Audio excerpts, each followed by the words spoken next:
Good day, I'm Liesel Brits with your top local news. The union NUMSA has asked for government intervention after the death of a worker at SA Steel Mills in the Sedibeng area in the Vaal. The National Union of Metal Workers of South Africa said in a statement recently that the worker died when he was crushed by one of the pressing machines.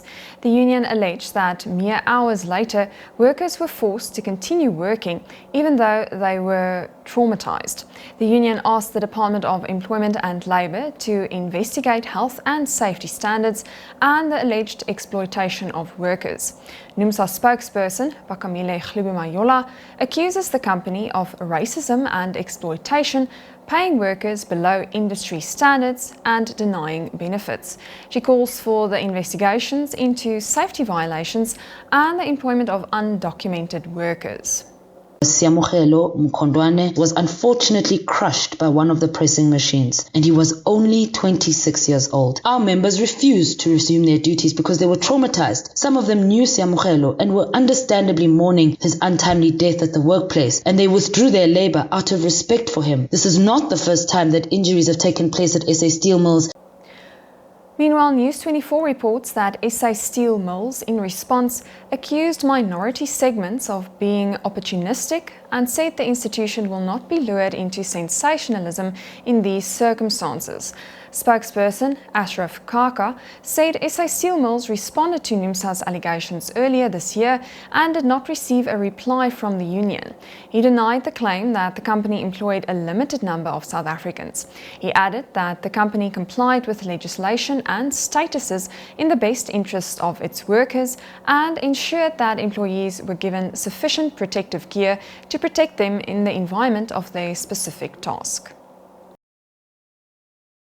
Action SA in Gauteng says it will attempt to gather 20,000 signatures in the next month for its petition to dissolve the Mfuleni Local Municipality Council. It also wants the municipality placed under administration.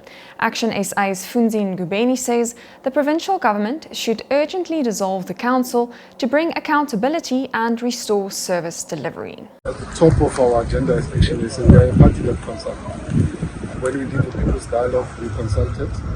Every critical decision that we take, we consult with our voters. This time around, we are taking an approach of a petition, where we are engaging the community and asking them to support this petition, asking them to reflect. Because if you remember, in 2018, the provincial government took a decision to put it under administration and the municipality. 4 years down the line, nothing has really changed. In fact, if you look at the reasons that were advanced for putting it under administration, one, it was the supply chain management which has failed. It was the finances of the city, but at the top of it, it was service delivery. And so far, nothing has changed. The finances of the city are still in bad shape. Recently, they couldn't pay salaries because the bank account was attached.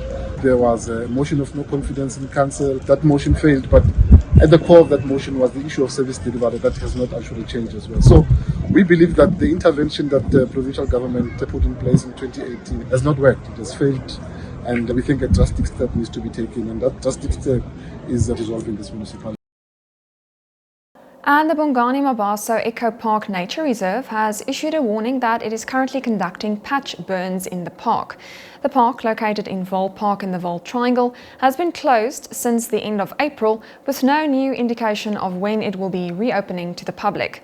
It said in a notice that the patch burns are necessary to manage invasive plant species and to remove the grass layer.